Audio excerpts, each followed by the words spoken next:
Wars number 5, and really everything we've gotten in this new Star Wars series thus far, kind of feels like a big prologue. Like if this were a Star Wars movie, this is the stuff we'd cover in like the opening crawl. I'm kind of hazy on what the story is here, that's part of the problem. But in this issue, Luke Skywalker, Han Solo, and their friends are caught in the middle of like a conflict. And they come across a group of Clone Wars era battle droids that are still very much operational. But yeah, that hazy story element is kind of the problem here. I mean, it feels like we've got characters that we care about, which we do, and they're doing things that they would be doing if this were a story that we cared about. We just don't have the meat there. We don't have a story that we care about, at least not yet.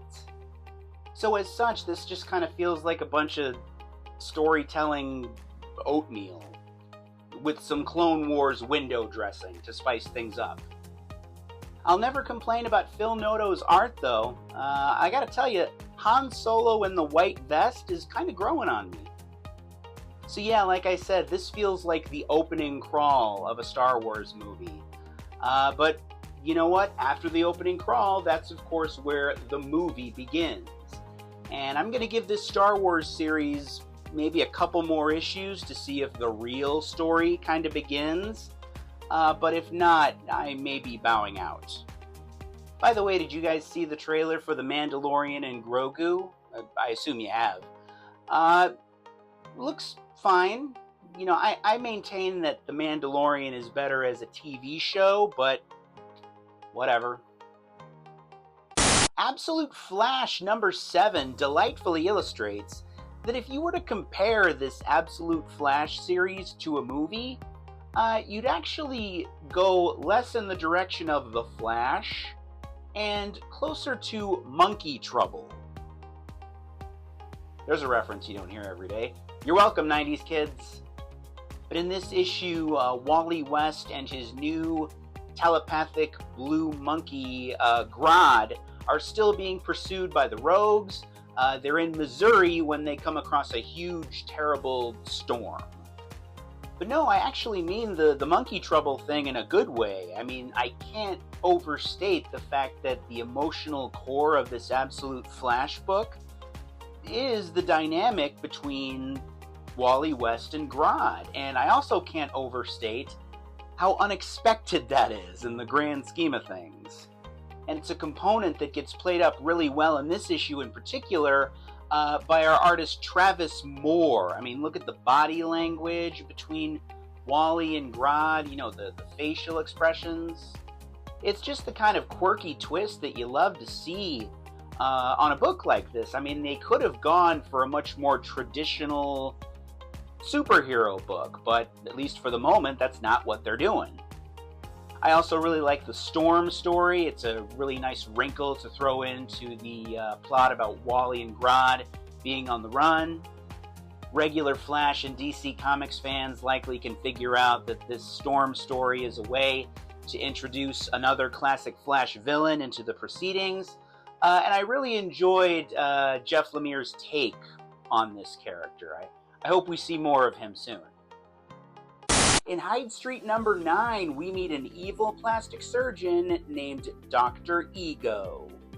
So in this issue, Mr. X-Ray takes Pranky, the evil Boy Scout, to Dr. Ego to try and get the cursed wolf mask off of him.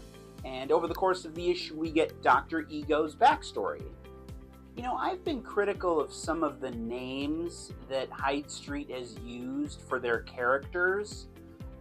Names like Miss Goodbody, Sisterhood, etc. But I have to say, I really, really like the name Dr. Ego. I think that's a great comic book doctor name. My only real complaint about it is that when you're first saying it, it's difficult not to slip up and say Dr. Evil. What? She said she wanted a prettier smile. Wait, hey, throw me a frickin' bone here. All bald men have a Dr. Evil impression, even if they don't know it.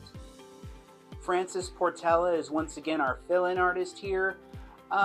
no complaints. He hits all the right notes. You know, if Yvonne Reese is our regular A artist, then I have no problem with Francis Portela, at least at this point, being the B artist, so to speak. Reese does do our main cover, though, which I really like. It's really extravagant in like a bloody horror sort of way. The person's face on the cover reminds me a lot of the way Greg Capullo's Joker looked in Batman Death of the Family. You know, the older I get, the more interested I become in history and that kind of thing. So I was very, very intrigued when I found out who this patient is in our opening scene, the woman with the bandages on. That's a fun little wrinkle in the Dr. Ego story. Folks, I can 100% guarantee you that I do not have like a thing about giant mice. It's not me. It's not my bag, baby. When my kids turn on the Mickey Mouse Clubhouse, I don't get like a funny feeling. But I must say, since giant mice have been added to the Wonder Woman ongoing series, they were in this month's issue 25, which came out this week, they've become my favorite part of the book.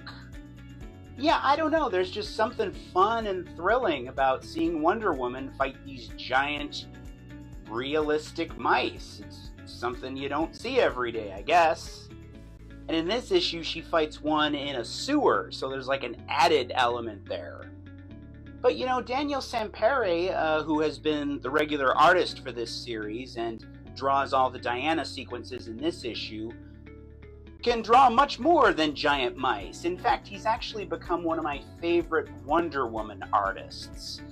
He's been really great since the first issue.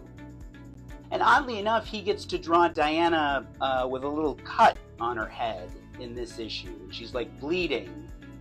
Again, that's something you don't see every day.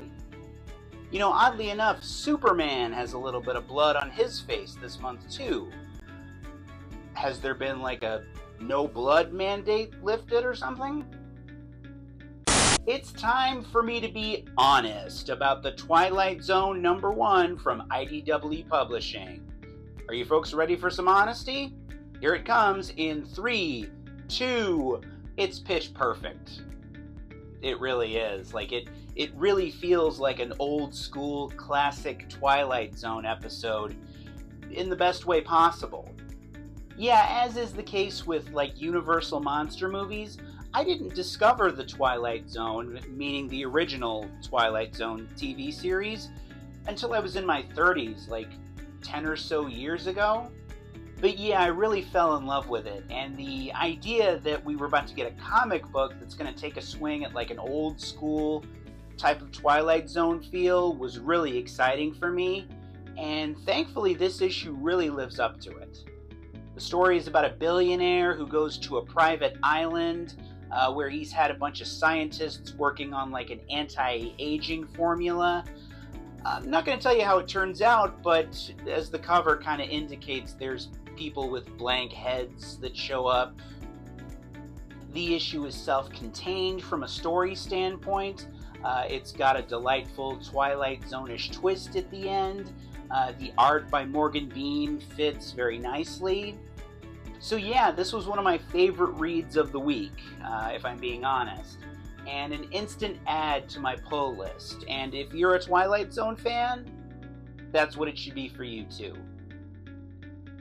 Aquaman does not make his Absolute Universe debut in Absolute Wonder Woman #12. There is, however, another classic DC Comics character who does. So this is the 5th and final chapter of a story about Wonder Woman journeying down into like a mythical maze to try and find another Amazon that's down there. In this issue, we see if and how she escapes. So at the end of last issue and the beginning of this issue, Wonder Woman is able to summon the Trident of Poseidon, which in the traditional DC universe is the trident that Aquaman uses. So naturally, that led to the belief that the Absolute Universe version of Aquaman was about to make his debut. That does not happen, although I would assume it's only natural that we're going to get Absolute Aquaman at some point. If not in this book, then somewhere. But yeah, I'm not going to tell you who the classic DC Comics character that shows up at the end of this issue is, but it looks like they are now on a collision course with Absolute Wonder Woman. And that could be really interesting. I don't know if those two characters have ever fought or squared off in the traditional DC universe. More beautiful art from Hayden Sherman and colorist Jordi Belair here. This is one of my favorite pages in the issue. Wonder Woman has gotten off some decent one-liners lately, both in the Absolute Universe and the traditional DC universe.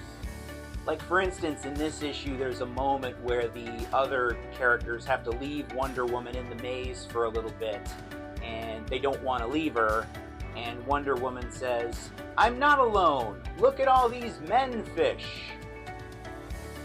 She's fighting a bunch of men-fish in that moment. It's a funny line. That kind of feels like something a lady would say to her friends in like a dive bar late on a Saturday night. Look at all these men-fish! When placed under extreme pressure, human beings can be made to believe just about anything. That's definitely something I've learned over the last 10 years or so. And it's a sentiment that's definitely backed up by Godzilla Escape the Dead Zone #2. So in this story, we follow a half-man, half-kaiju, basically, through a dead zone city, post-apocalyptic, that kind of thing. At the end of last issue, he met what we'll call a certain person of interest to him. And in this issue, they encounter a cult of Godzilla worshippers. So they become entangled with them. Godzilla worshippers. You know what? Yeah, I can see it.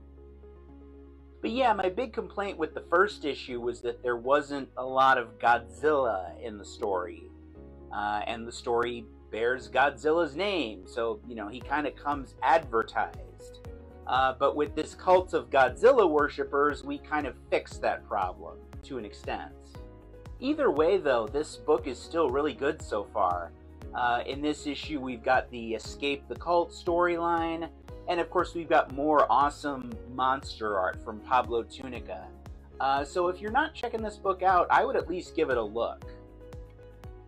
The Scarecrow seems inevitable in the new Batman story, The Courage That Kills, which begins in Detective Comics number 1101. So it looks like this is going to be a story about a chemical agent being released that causes people to, I guess, lose their fearful inhibitions. Release your inhibitions, feel the rain on your skin. I'm so sorry. But yeah, the inhibition-releasing chemical element is unleashed on a boat, and a bunch of people are dead from apparently, like, murdering each other, and Batman and Oracle investigate. So because the story involves fear and like a fear chemical agent, it kind of feels naturally like a Scarecrow story.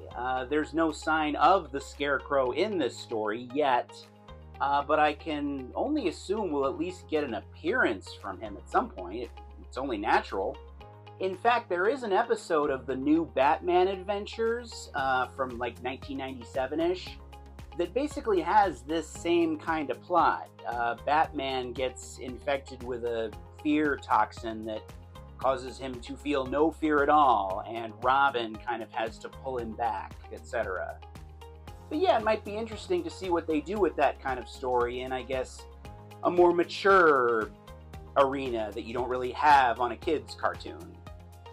Detective Comics is still, in my opinion, the strongest Batman book on the market right now in terms of the way Batman's voice is written. And by God, the art by Mikkel Janin. I mean, I can barely look at it. So when I read the first Beneath the Trees Where Nobody Sees story by Patrick Horvath, I had a hard time in the sense that I kept comparing it to Dexter, the TV show where Michael C. Hall plays a serial killer who only hunts bad people.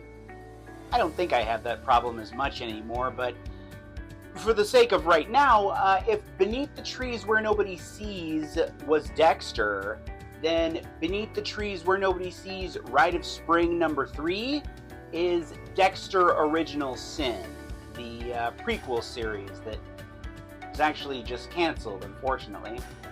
So this issue naturally advances the main plot, but it also gives us a flashback where we see a younger Samantha Strong living with her parents, I believe, and we see what she had to do to establish her status quo and her killing routine in the small town of Woodbrook.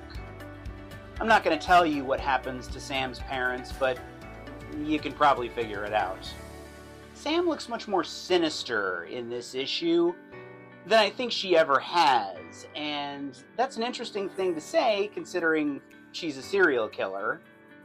The combination of the personal element in the flashback and kind of the manipulation that we're seeing in the present-day main story makes you wonder if you're rooting for the right person in Sam, and that's not the first time I've felt that way reading Rite of Spring. Some people say Beneath the Trees Where Nobody Sees has a cozy vibe to it. Initially, I kind of laughed that off, but I think I'm starting to get it. There is a certain comfortable, homey feel to the town of Woodbrook, generally speaking.